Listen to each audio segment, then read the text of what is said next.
side do you prefer, sir? Labor. Labor? Excellent. Good choice. I believe that one is yours. It is very cold in space. I've asked them to turn off the ACs because this is impossible. And negotiations are underway. Can I get you to get a little closer to the microphone? Or the microphone closer, either one. There we go. Is that better? Yes. A little better, sorry. Excellent. So, I don't know why I'm up here. I'm Darren Bush. I'm one of the track directors here at Monsterama. Welcome. I promise I will make this as quick as possible so we can get to the real reason why you're in this room.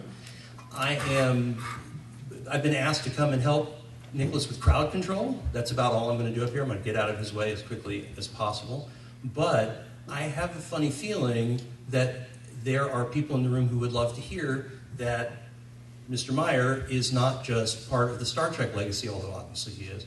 I'm thrilled to find out that I now have a lot more Sherlock Holmes reading that I didn't know about that I need to do.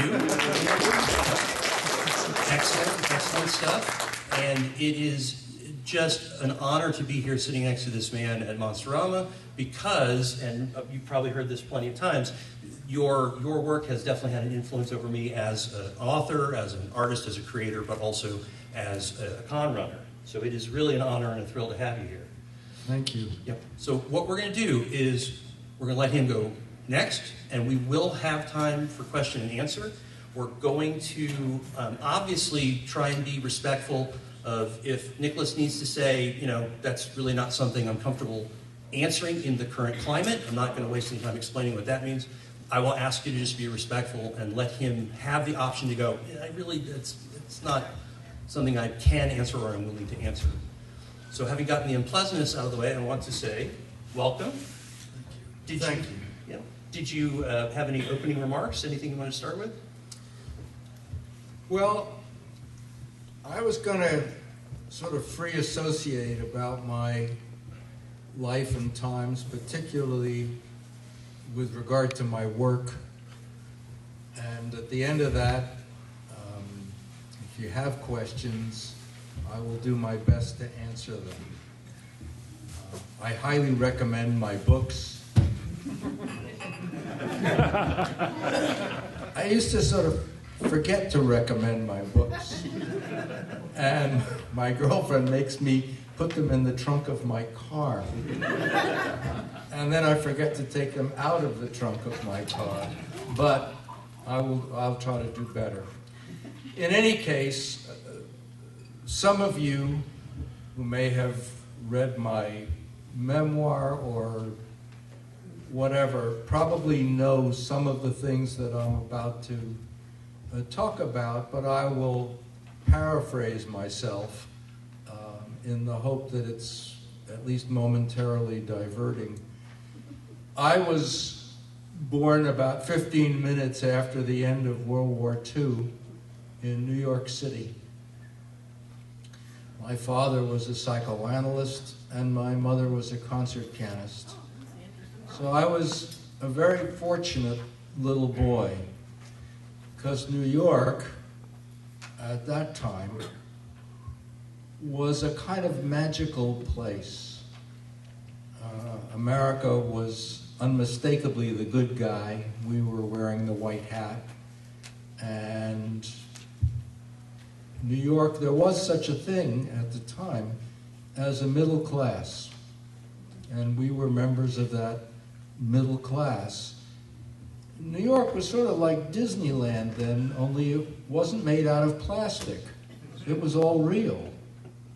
And you could go to the opera, you could go to the ballet, you could see shows on Broadway, and they were all affordable. And so this was not a bad place to be, and a bad time to be. There were some drawbacks, but they were not unique to New York, except New York made, as it has always made, a tempting target. So we had to wear dog tags if you were a kid, and be prepared to hide under the atom bomb under your desk. which would do the trick. We had no doubt. We'll come back to that.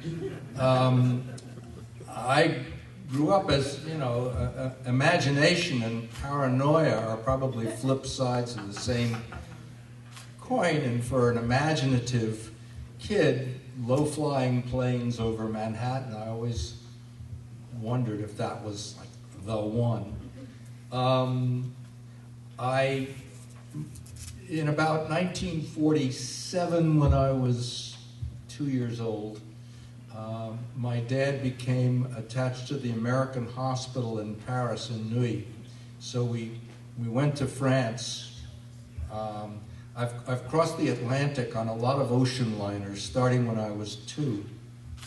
And I was in my mother's arms, and we were under the forward smokestack when the whistle went off. And I leapt a mile. And I would like to now explain. This is a very free associative talk, as you've probably figured out. A psychological phenomenon which my dad explained to me called counterphobia. And in counterphobia is where the object feared becomes the object loved. So you would have thought that a 2-year-old who had the shit scared out of him by this whistle would not have been interested in ships. But I spent the rest of my life being interested in ships, and we'll come back to that when we get to Star Trek. Ships, and also the first movie that I ever saw. I was about 7, and we didn't have a TV, because most people didn't have a TV.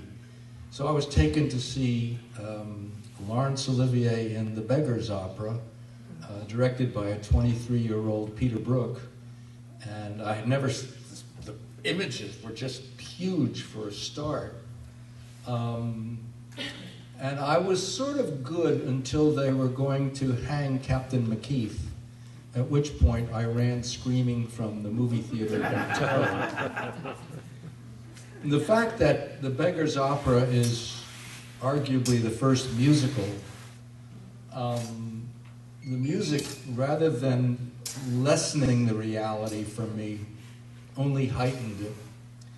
But then I became obsessed with movies, that movie, and that actor, Laurence Olivier. And if you had said to me, age 7, that one day that actor would be speaking my silly dialogue, you might as well have been speaking Mandarin. It wouldn't have meant anything to me. Anyway, I came back from France 2 years later. I didn't speak any English. I only spoke French, avec un accent vraiment parisien. And so they had to put me in a lycée because no one understood what I was saying. Then I went into the public schools, PS 183, 66th and York, and I got nicknamed Frenchie. You never saw anybody lose an accent so fast. I sounded like Maurice Chevalier every time. Getting for little girls. Anyway, so then, I was in PS 183, and it was a good school. Back then we had public education. And, but I was not a very good student. I didn't understand many things. Nobody knew then what ADD or ADHD were. They just thought I was dumb. And my parents became very concerned about getting me into a good college. And so they took me around to audition for various private schools in New York to see if I could come out of the private school system, if my chances would be better. No private school would take me, except the ethical culture school said they would take me on condition that I repeat 4th grade. And I don't know how they phrased that, so I didn't understand you know, what a intellectual setback this was. But I am not good at understanding things. I'm very good at knowing things, facts. But I don't always understand. So I sure didn't understand that I was being held back. And I went from 4th grade through 12th grade through the ethical culture in the Fieldston schools. These are very, very good schools with very, very good teachers, and they now have tuitions that nobody on planet Earth can afford except the 1%. Back then, as I say, there was a middle class and you could do things like that. I was a very bad student because I had the same problem in private school that I had in public school. I would keep my eye on the clock, and I didn't really understand what they were saying. Of course, one of the things about being ADD, and some of you may know this, is that if it's something that interests you, yeah, you can watch it, you know, stay with it for hours. It's like if you're watching a porn movie and they're doing your particular thing. That's okay.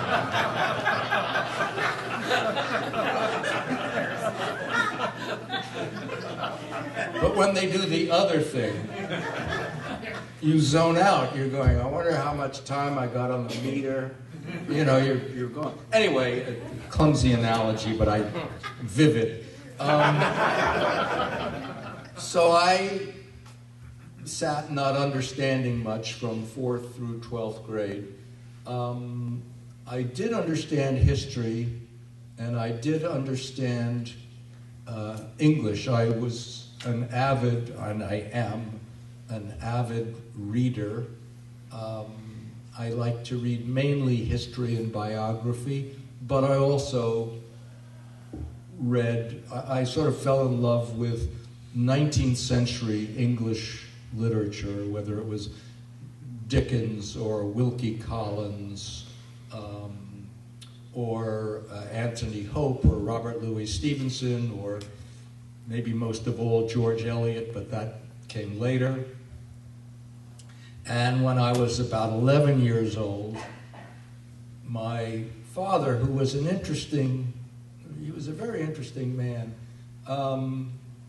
He was one of those people, I do not have this gift, of being good at almost everything he tried.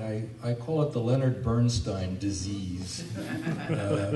With the result is that maybe you don't know what you should be doing.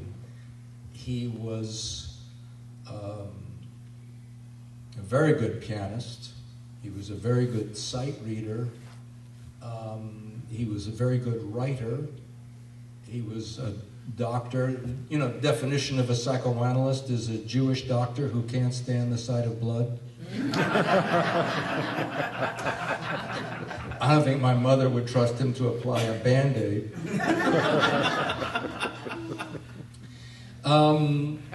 But I think he really wanted to be an artist, was sort of meant to be an artist of some kind, but he didn't do it. And when I would ask him years later, he always had a reason, but they were always sort of different reasons. You know, he'd say it was the Depression, and you know, it was hard to get work, and I thought to myself, yeah, but in the Depression, the government was paying people to be artists. Or another time he said he thought it would please his father to see him in a white coat. He always had a lot of reasons, but I think somehow it amounted to a certain failure of nerve. Whereas his son, and I have 3 sisters, but I'm the oldest, I could only ever do one thing, which is tell stories. This is what I'm doing. I'm telling stories. I know how to do that, but I don't know how to do much else. If you put a book of philosophy in front of me, or a business contract, anything that doesn't start with once upon a time, I go south. I don't know things. Anyway, I had not a very good school experience. I had a C+ average. And my late wife used to say, really, the pathetic part is the plus. Because I would tell people it was a C+. She said, she was straight A's all the way. So. Anyway, and I was sort of out of sync with stuff. But there were certain things that happened during those high school and grade school years that probably are worth mentioning.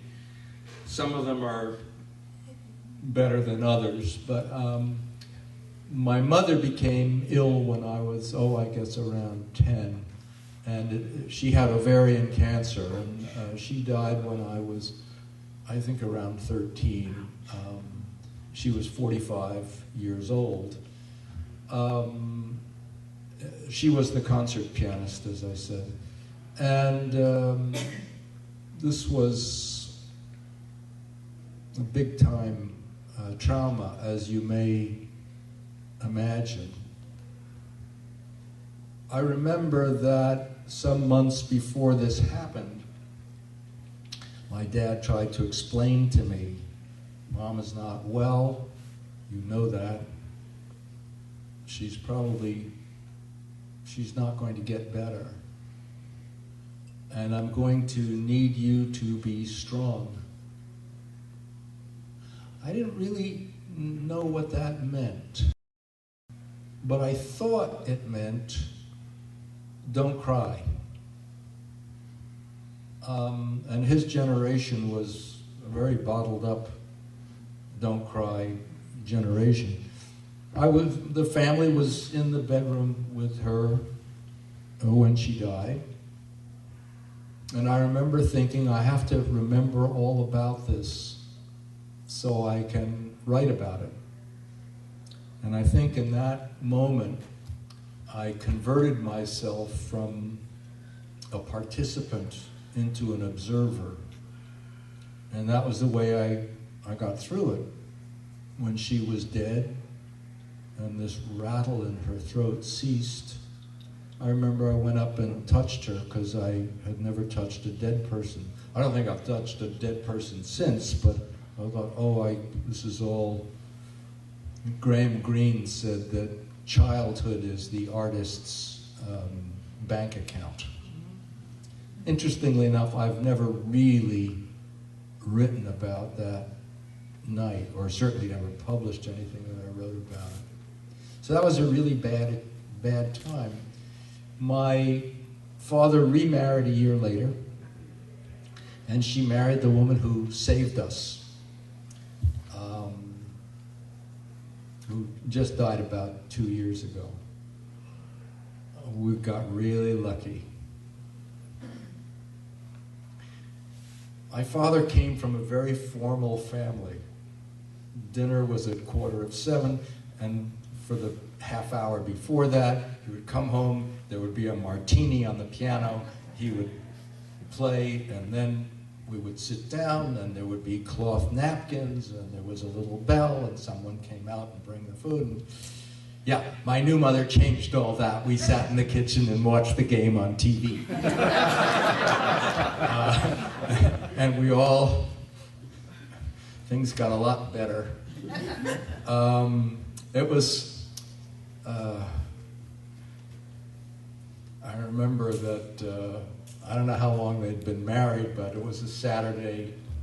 We're having lunch in the dining room, and I had the temerity to bring in milk in a carton. And I could see my father, starting to harumph. And my mother, his name was Buddy, and she said, "Oh, Buddy, fuck off."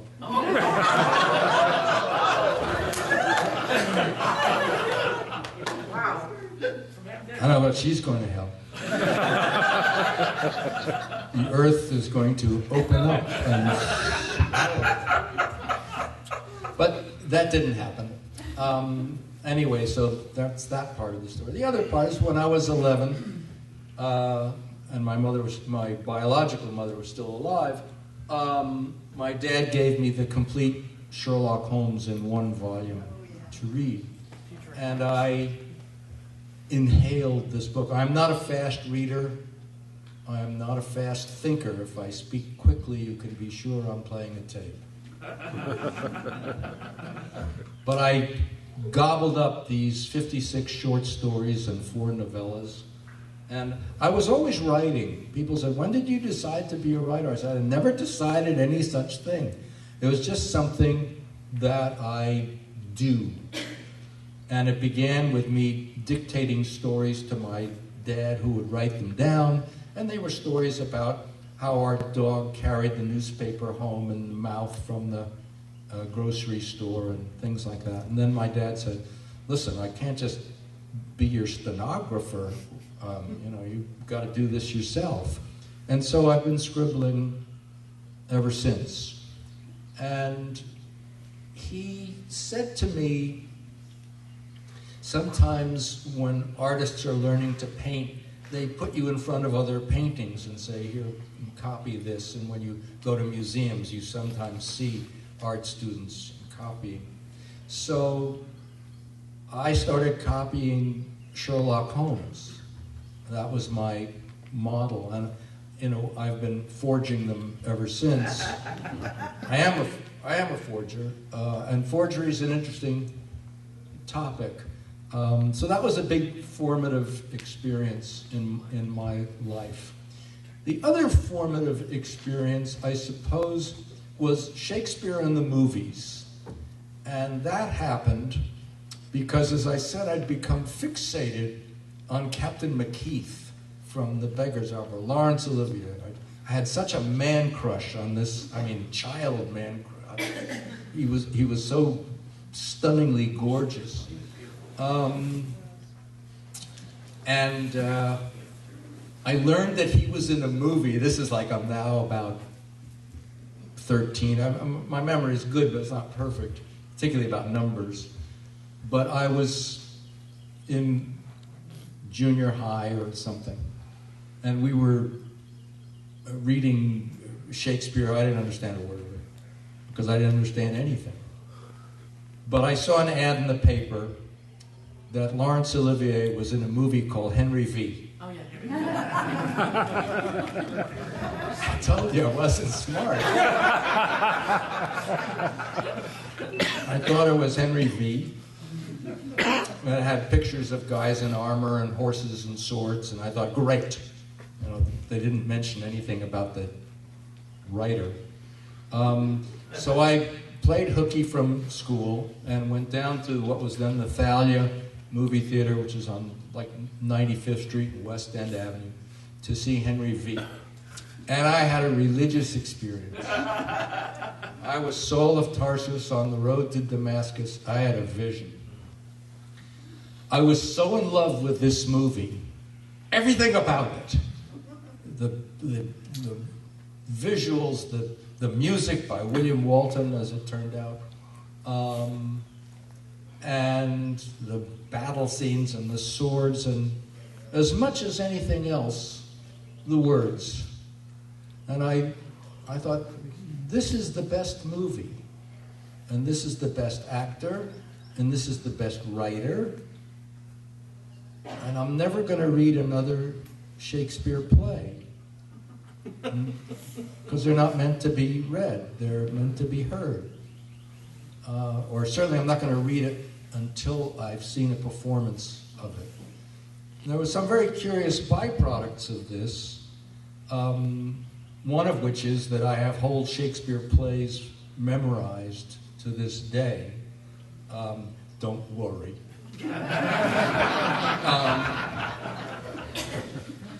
But I stayed in the theater until it closed. There was no cell phone. There was no, Mom, I'm at the movies, I'll be home at midnight. So they had no idea where I was. Oh, dear. School didn't know where I was. And I'm sure I caught some kind of hell, but it didn't matter.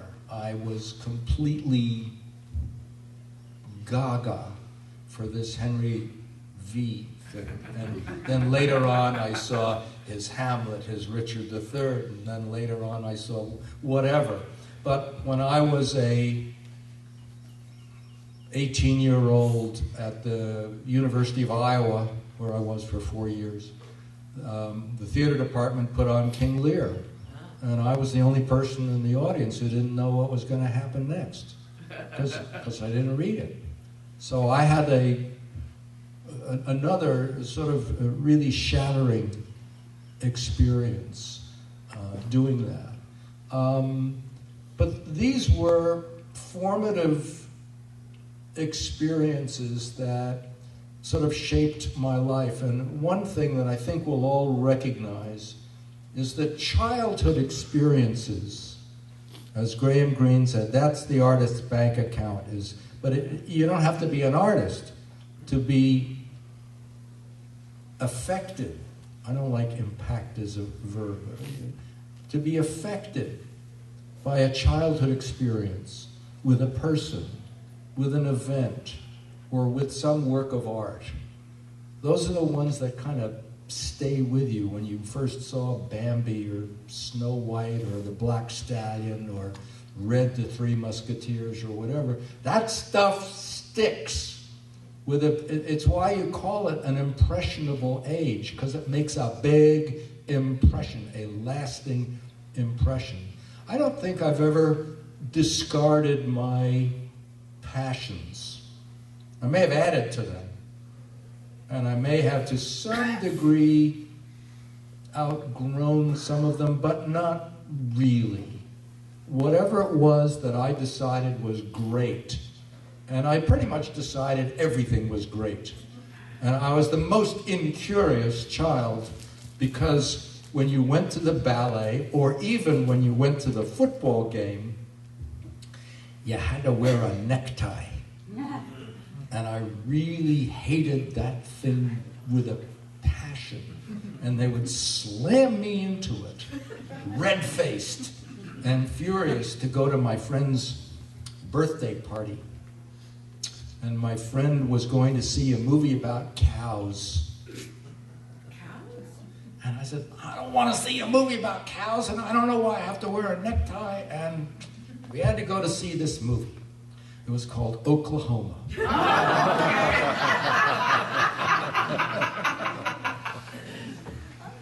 Okay, now cows make sense.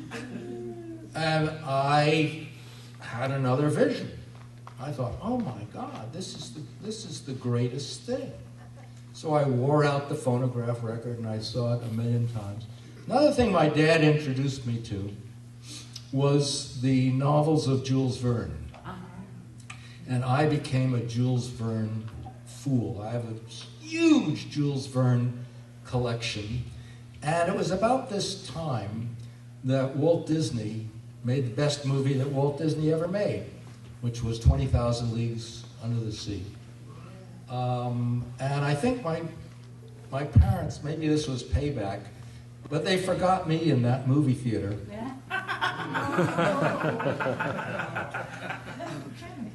So the Nautilus became the mother ship, if you know what I mean. And James Mason was Captain Nemo, and I became fixated on Jules Verne. I wanted to live in the Nautilus. And by the way, I've now acquired a 6-foot full-scale model that was used for the movie, and it sits in my office where I can stare at it.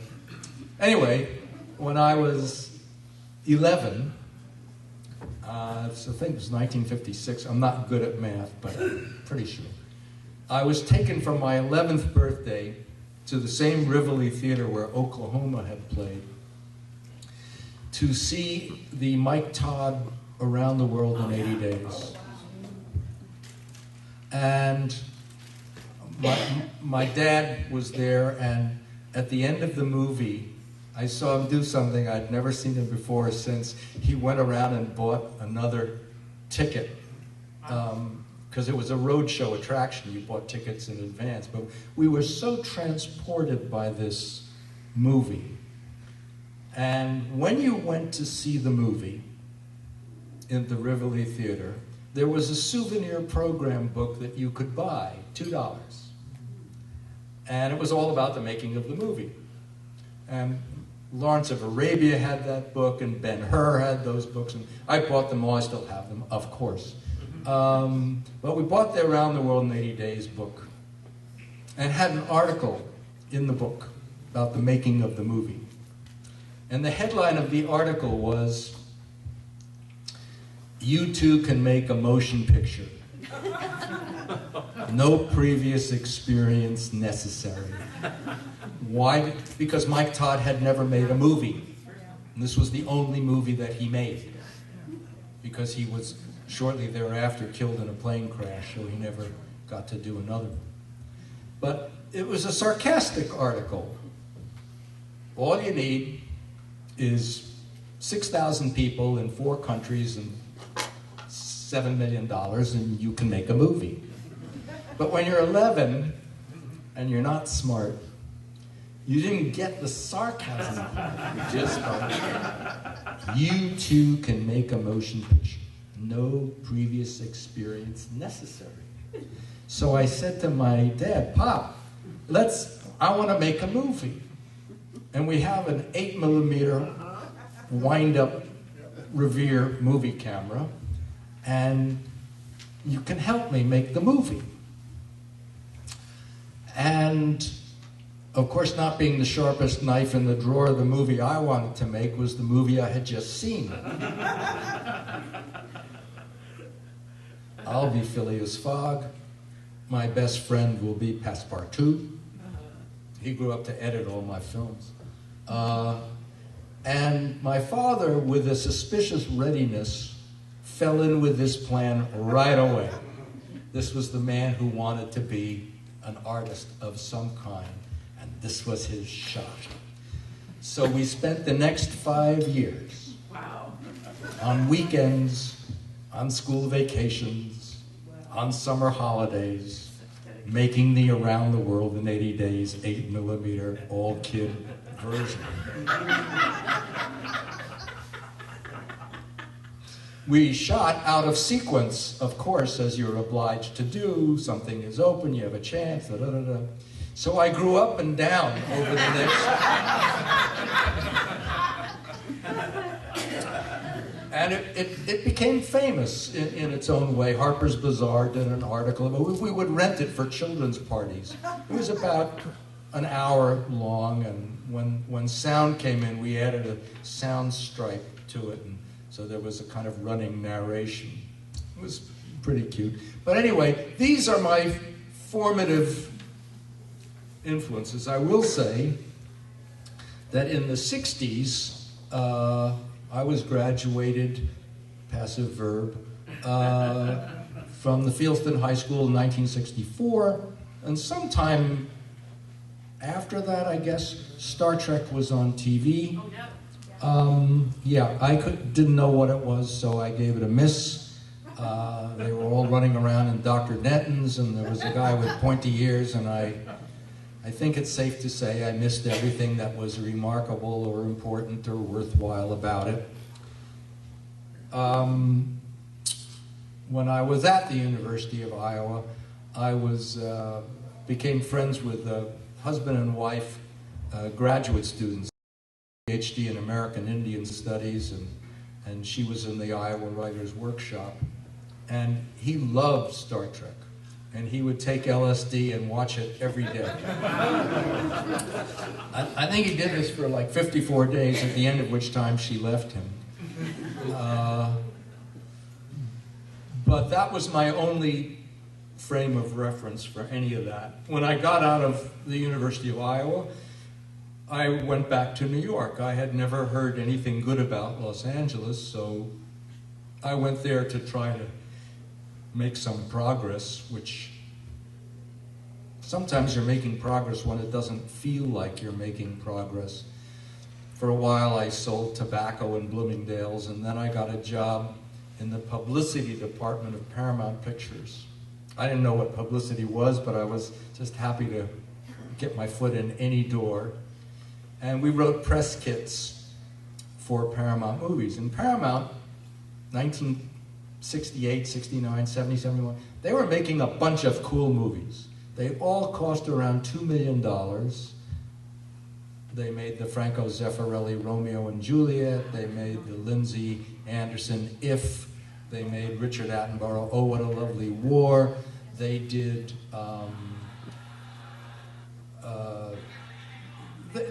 these were low-budget movies. They did Love Story that did very, very well. And I wrote the press kits, which is to say I translated them into English from Hollywoodese, because it wasn't so civilians could read it. And in my spare time, I was writing screenplays and using Paramount Xeroxing facilities to Xerox them. And then I got a job as the unit publicist on Love Story. That's the person who lives with the movie and captions the photographs and coordinates press visits and stuff like that. So I got to watch a movie being made, which was very nice. And then to my astonishment, the producer of the movie, who had never produced the movie before, optioned a screenplay that I had written. I wrote a screenplay about John Wilkes Booth called The Understudy. And it was based on a psychoanalytic paper written by a colleague of my father's about why Booth shot Lincoln. And the thesis of the article in the movie was that he really wanted to kill his brother. He wanted to kill Edwin. Lincoln was a big admirer of Edwin Booth. And Edwin, when he voted for the first time in his life, voted for Lincoln. And it's interesting that all the plans that John Wilkes Booth had to deal with Abraham Lincoln, whom he hated and despised, involved getting to him at the theater. His people, his fellow conspirators, Louis Payne and David Atzerodt, said, well, it's easier to get to him. He said, no. We have to lower him onto the stage and take him off the stage. That was the plan, was to kidnap him. And it was also, but when the war surrendered, and people said, well, there's no point to it now. They were going to kidnap him and hold him for ransom for the release of Confederate soldiers in the North.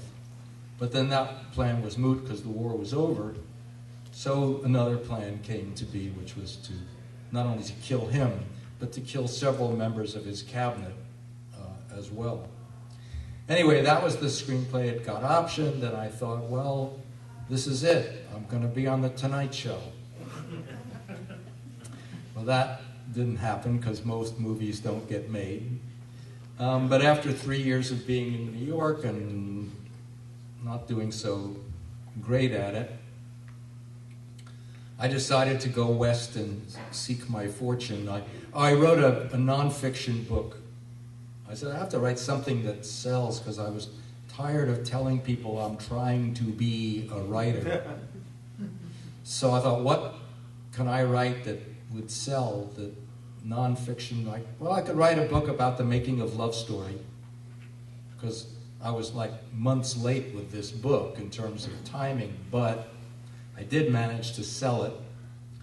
And as a result, I got some traveler's checks and put my Smith Corona portable electric and my phonograph collection in the trunk of my 1968 Pontiac Tempest and drove west to California. I didn't know anybody there. I had never been to LA.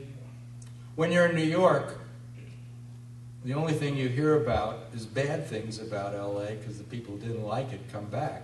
The people who liked it stayed. So I didn't hear them. But I didn't know it was by the water or anything. But I got lucky. Somebody recommended a general to Napoleon and said, this is a very good general. Yeah. And Napoleon said, I know he's good. But is he lucky? So you're looking at lucky. Like Blanche Dubois, I have benefited from the kindness of strangers. A lot of people put up with my shit. I'm better now.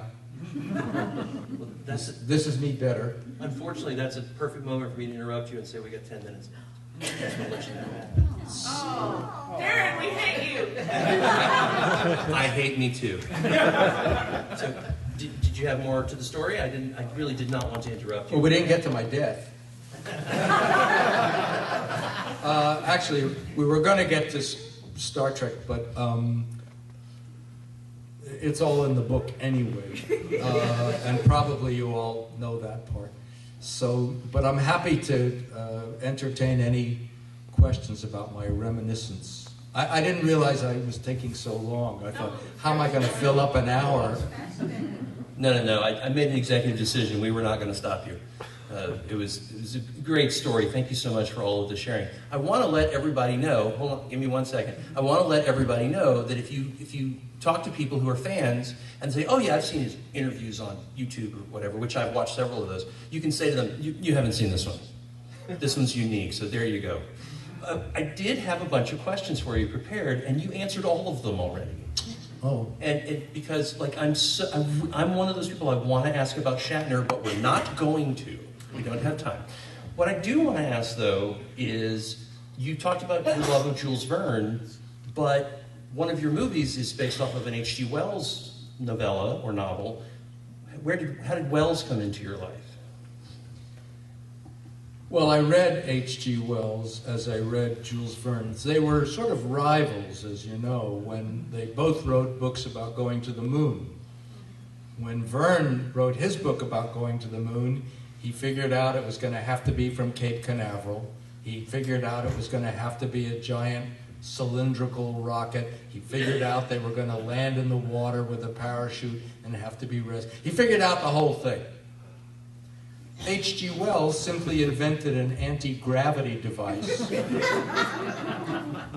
called Cavorite, and they floated to the moon. Anyway, I read them both. And when my novel, the 7% Solution, came out and became, for a while, the #1 best-selling novel in the United States, I heard from a lot of people. And one of the people I heard from was a guy I knew from the writer's workshop at the University of Iowa. He was a graduate student. I was only an undergrad. And he said, "I'm writing a novel that's kind of inspired by the 7% Solution. I have 65 pages.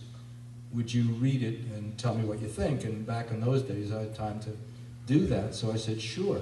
And that was when I read Sherlock Holmes, Time Machine, Jack the Ripper, and I read this 65 pages, and I thought, gosh, what an original idea. I don't get original ideas.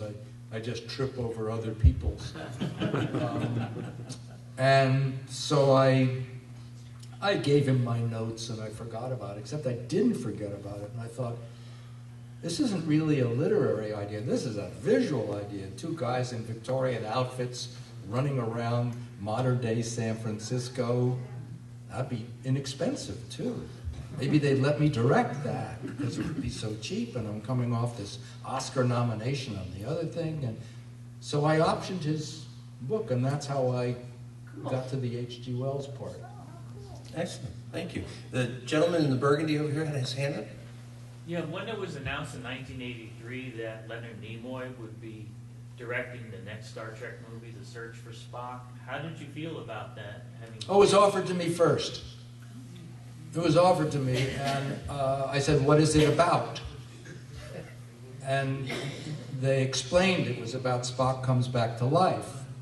And I had thought that, rightly or wrongly, bitterly. I thought, if you're going to... I thought a lot of people love this character, and we're going to wrench him by the guts and at the end say, oh, just kidding? This was a dry hustle? I thought that was unforgivable. Maybe I was wrong. about it. You know, I didn't as the guy in The Godfather says, tell Michael it was just business. But at the time, I said, so it's about resurrection. I don't know how to do resurrection, so I'm going to pass on that. And Leonard was waiting in the wings, and he called me, and he said that Michael Eisner, who was running Paramount, was trying to talk him out of directing the movie and also being the star of the movie, and it's too much, and this and this and that, and what do you think? And I remembered saying, are you prepared to let this ship sail without you? And he said, oh, absolutely. I said, then sit tight, you're going to direct the movie. And that's how he wound up doing it. Excellent. Okay, guys. Any other questions? I would love some non-Star Trek questions, but those are. Well, Dawn appears Did to. your girlfriend succeed in reminding you to bring books with you? Because I lost my copies of 7% Solution in the West End Horror and didn't buy new ones in time. Awesome. My question's answered. Oh, I should have called on Dawn last because that's a perfect segue. But we're going to take this question up here in the front. In the undiscovered country, Spock says one of his ancestors had this quote, and it was actually from Sherlock Holmes. Was that your injection? Well, I wrote the movie. So I guess so. We call it A strong yes. Just tell me. Yeah. In the 7% Solution, you featured Sigmund Freud as a main character alongside Holmes and Watson. And I think I remember you saying that you were interested in psychology, grew up interested in psychology. And I was wondering if you could talk about that a little bit, you know, how you worked it into the book. When I was a kid in high school and people would say, oh, your old man's a shrink, is he a Freudian? And I didn't know. So I said, Pop, are you a Freudian? And he said, it's a silly question. And I said, why is that? He said, because it's no more possible to discuss the history of psychoanalysis and not at least start with Freud than it is to discuss the history of the discovery of the Americas by Europeans and not start with Columbus or the Vikings if you want to get cute, but to suppose that nothing has happened since the Vikings is to be pretty rigid, pretty doctrinaire. When a patient comes to see me, I listen to what they say. I'm very curious as to how they say it. I'm even more curious as to what they don't say. I'm curious as to how they're dressed. Are they punctual? What's their body language? I am, in short, searching for clues from them as to why they are not happy. And I said, gee, Pop, that sounds like detective work. And he said, well, I guess it is like detective work. And that's when I knew who my dad always reminded me of.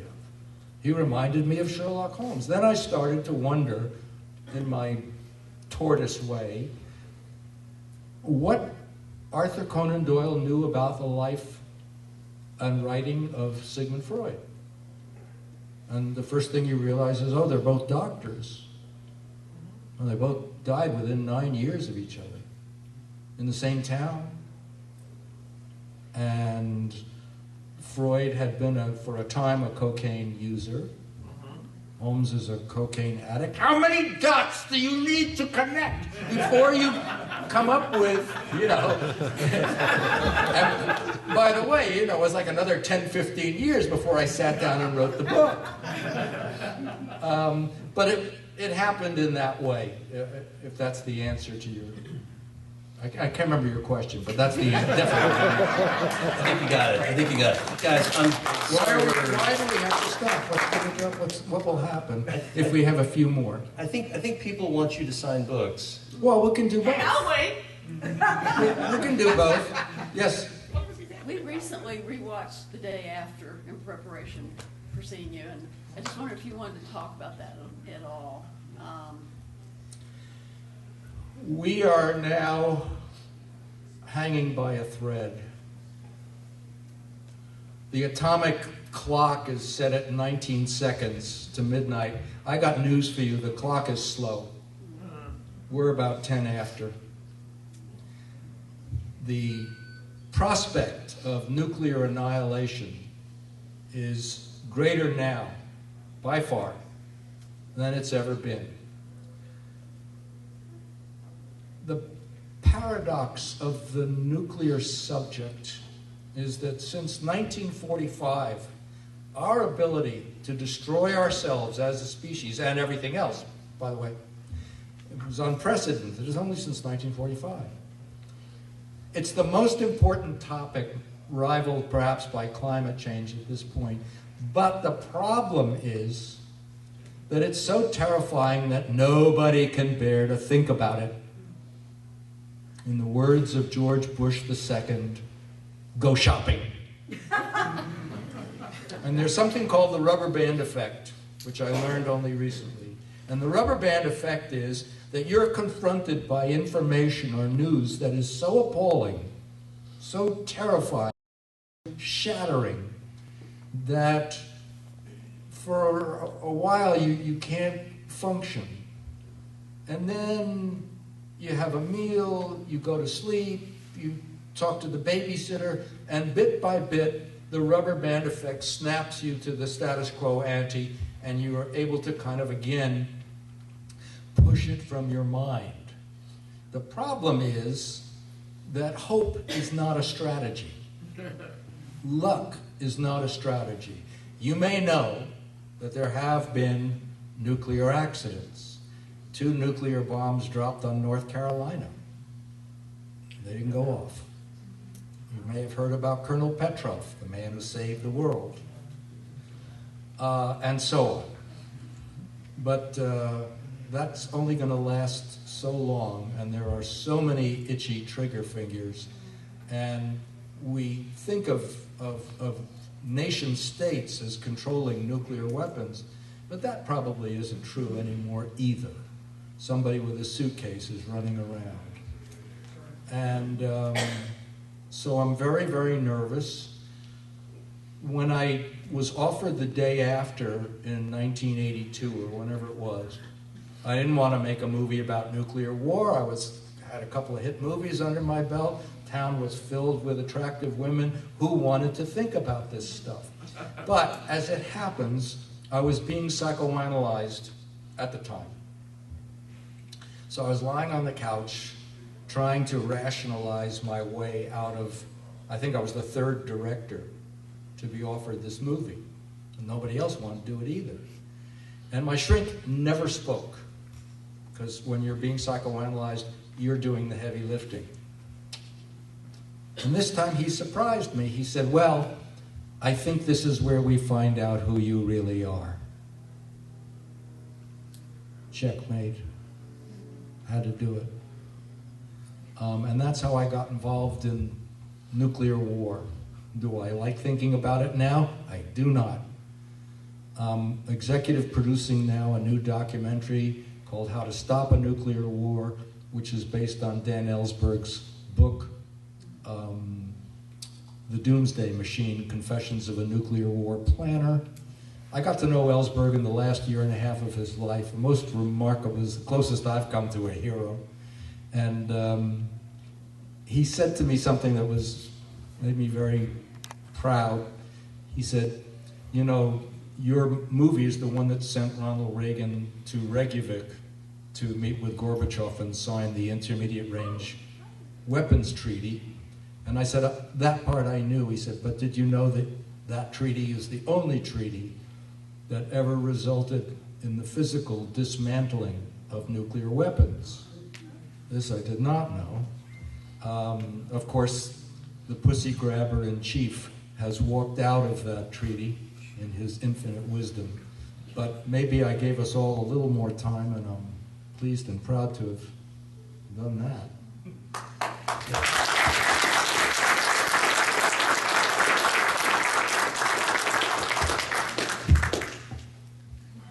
We can't end on that note, can we?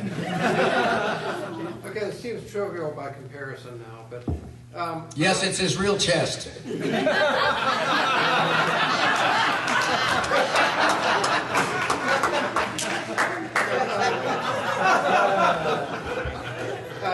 7% solution, I won't spoil it for anybody who's not read it, but you give us a very different view of one of the major characters in the Sherlock Holmes stories. With that and your following novels, which for my money are maybe the best post-Conan Doyle. Oh, thank Holmes you. Doyles. Thank Would you. you rather we see those as a continuation of Doyle's canon or sort of a slightly alternate version of Holmes? Probably a bit of both. I'm very conservative, as it's the only conservative thing about me. Is I like Doyle as Doyle. I tend not to like the movies. I just like the stories, because again, I read them when I was 11, and that's how they fastened on to me. I wanted to be respectful. I wanted to try to fit them into the chronology, whether it was Baron Gould's chronology or Les Klinger's chronology. I was trying to make them fit in as seamlessly as possible. And I hated the idea of Watson as a dummy, the way he was portrayed by Nigel Bruce. I never understood why a genius hangs out with a dummy. I never believed that that guy was the guy whose voice you read in the stories. So I was trying to fit in as much as possible. I later learned that, Freud loved reading Sherlock Holmes. That was his bedtime reading. He liked to read Sherlock Holmes stories. And I think when you read Freud's case histories, you see how much it sounds like Watson a lot of the time. It reads like that. And there's even a line in one of them, I followed the labyrinth of her mind, Sherlock Holmes-like, until it led me, I don't remember the rest of it. But I thought, Are we ready to do the book thing? sure. Okay, guys. So please make Nicholas Meyer feel welcome. Everybody, big round of applause.